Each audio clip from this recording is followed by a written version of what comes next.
What is the reality of climate change and the human impact on that process? Well, the average temperature of the planet does seem to be going steadily upwards. Since when? Since the mid-80s. So it went down in the 70s. I remember all the fears about the ice age coming. In the 70s. So we were told the planet is about to freeze in the 70s. Yeah, it was very, and that wasn't a fringe view, by the way. It was, covers of Time and Newsweek and all that kind of stuff. Yeah, people have forgotten that. Yeah, and it was going to be 6 degrees of cooling, and it was going to be amazing changes, and that didn't happen. It bottomed out and started warming gently, and since then it's warmed at about a quarter of a degree per decade on average across the last 30, 40 years. And it's maybe, they say it's 1.5 degrees above pre-industrial levels now, but pre-industrial levels did this, So which bit do you want to prove? I mean, we know that in the medieval period it was warmer than today because you find whole forests that are emerging from melting glaciers now. Well, there were forests in 1500 where there's no glacier, there would have been no glacier there now. So the glaciers come and then gone away again since. So we're not in a period of unprecedented warmth. We're not in a period of unprecedentedly fast warmth. We're not in a period of increasing extreme weather. Floods, droughts, storms, there's no increase in their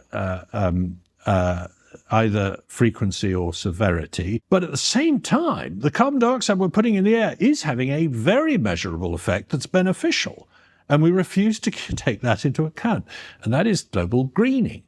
There is more green vegetation on the planet now compared with the 1980s, equivalent to a continent the size of North America that's been added of green vegetation. That's an enormous impact.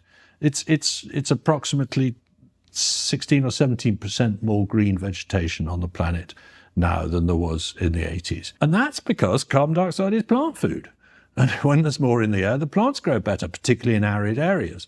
Now, that's had an effect on crop yields. It's not the only effect on crop yields, but it's 15% is quite a good improvement. If you add the dollar value of that up, it's very hard to make it smaller than the dollar value of the increase in warmth that has done damage. Because even the warmth, that means that fewer people are dying in winter. And yet, there are so many vested interests now in continuing to talk about it as a crisis and fund it as a crisis that I'll not get a hearing for what I just said.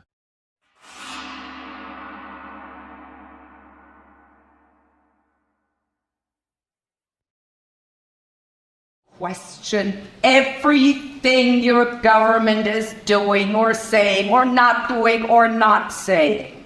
And do not only question and mistrust your government, most of all, you need to distrust the EU Commission.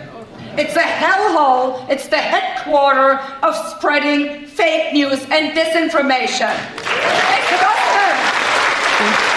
You might have noticed the ones that have been trying to convince you to, know everything about this novel virus and how to fight it are the same ones that are now trying to tell you we're all gonna die of climate change. Yeah. No, we're not. We are not. It's ridiculous what they're doing. This is just another scheme of getting as much money away from the taxpayers as possible, and once again, pumping it into globally acting corporations. That's what this is all about. On top of all of that, they want to get rid of your individual mobilities. They're coming after your cars and all of that. But nothing what they tell us we need to do to save the planet will actually save the planet, because it's ridiculous. But it will abolish freedom, democracy, and the rule of law. So please stop voting for the same parties and the same persons and the same people that got us in this mess in the first place. They're liars and they need to be run out in town.